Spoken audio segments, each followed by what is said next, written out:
bertentangan dengan hadis ini. Nah, hadis yang dua itu dipahami begini. Yang pertama itu di luar sholat. Jadi kalau kita katakan sudah dengar azan, sudah dengar azan, dalam kondisi yang lapar, pokoknya ngeluh banget gitu, lalu sudah disiapkan istri makanan. Dalam kondisi seperti ini berdasarkan hadis Nabi, utamakan dulu makan. Kenapa sih Nabi itu melarang orang sholat dalam kondisi lapar dan kebelet? Karena itu membuat sholat tidak khusyuk. Ya sholat kemudian wah itu dibisiki anakku itu lawan gitu. Maka sebelum sholat, kalau memang lapar sekali dahulukan makan. Tapi kalau masih bisa menahan dan dia yakin dengan kondisi dia bisa khusyuk, boleh. Jadi tidak saklek harusnya. Nah yang kedua, yudafiul akhbatan, kata Nabi, tidak ada sholat dalam kondisi seseorang itu kebelet.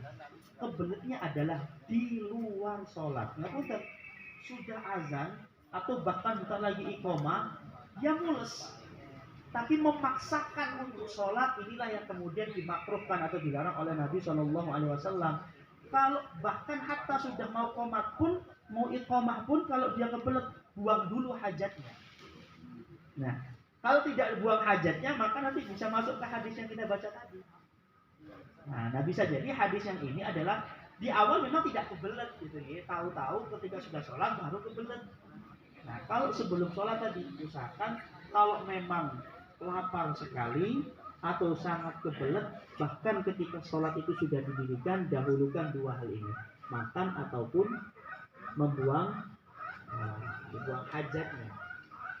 Tapi kalau memang dari awal tidak kebelet, tapi tengah-tengah sholat kebelet, jangan dibatalkan sampai menemukan salah satu dari dua indikator. Kalaupun batal, lanjutlah wudhu, tapi jangan jangan bicara. Ada bicara?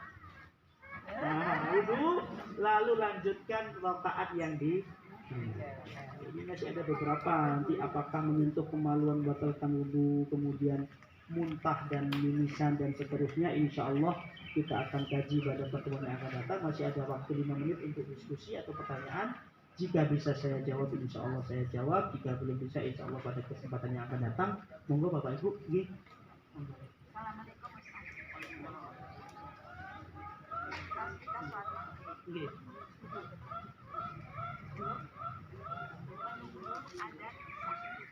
Nah, duduk ini bahasa Inggris. Tapi kita dilempang, tapi kita sadar. Dilempang, posisinya sudah berubah. Berubah buatan posisinya. Nah kalau berubah gimana? Namanya ghairu mutamakin. Sampai dilempang tuh sudah lelah banget tuh.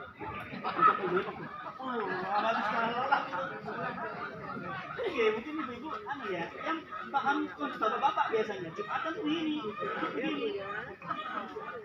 Ya, apa terpejam matanya, tapi sadar, ya, sadar ya. Biasanya kalau sudah khutbah kedua Allah maghfiril muslimina, dia tidur lagi, dia mutamakin namanya. Tapi kalau sudah sampai tadi sudah mutamakin. Mutamakin itu sekali lagi nih, mutamakin itu posisinya tetap.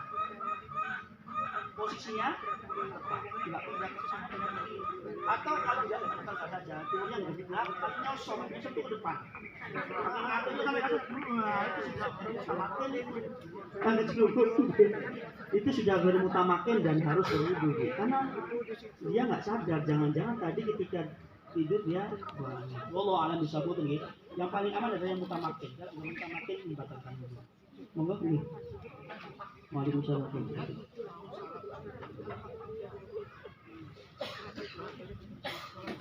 Saudara, inilah dinamika dari Majelis Cahaya Iman. Bapak-bapak, ibu-ibu rajin mencatat, juga rajin berdiskusi. Ada pendapat begini Pak, mengatakan 2 khutbah itu adalah pengganti 2 rakaat sholat zuhur. Jadi itu rangkaian. Nah maka ada pendapat yang mengatakan orang kalau masbuk sholat Jumatnya masbuk itu tidak 2 rakaat, tapi 4 rakaat. Maka dalam kondisi seperti ini, wallahu a'lam bishawab, tetap lanjutkan sholatnya sampai menemukan salah satu dari 2 indikator. Karena dianggap orang mendengarkan khutbah itu sudah dalam kondisi sholat. Itulah kenapa kalau dalam tradisi masjid-masjid ngapunten nggih yang di Nahdiyin itu kan ada sebelum Jumatan ada bilalnya. Ansitu wasma'u dan seterusnya. Ya, idza qulta li sahibika ansit wal khatibu yakhthub faqad laghawta, kan ada begitu. Itu hadis juga, itu hadis. Makanya kenapa dalam mendengar khutbah Jumat itu jangan bicara. Hatta sampai kita itu mengingatkan orang. Itu kita sudah laghau, sudah lalai. Ya karena ada anggapan bahwa ya dua pendengar khutbah itu adalah pengganti sholat Jumat. Nah, gitu ya. Maka